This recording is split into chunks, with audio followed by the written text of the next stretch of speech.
CPLC का अहम इजलास, जिसमें सेक्रेटरी कानून, एडिशनल सेक्रेटरी दाखिला, CPLC चीफ और दीगर शरीक हुए।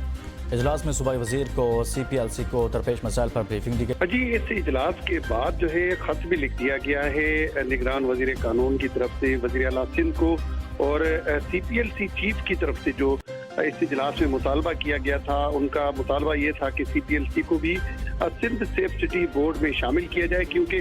सिंध सेफ सिटी बोर्ड बना हुआ है और उस बोर्ड में जो है CPLC को कोई नुमाइंदगी नहीं थी। तो अब ये तजवीज़ दी गई और इस तजवीज़ को निगरान वजीर कानून उमर सुमरो की तरफ से तस्लीम किया गया है, और उन्होंने वजीर आला सिंध को खत लिखा है और कहा है कि कराची में जो है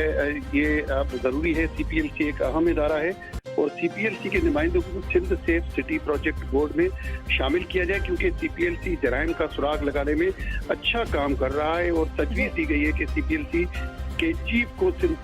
सेफ सिटी बोर्ड में जो है वो शामिल किया जाए। बाज़ाब्ता तौर पर इस हवाले से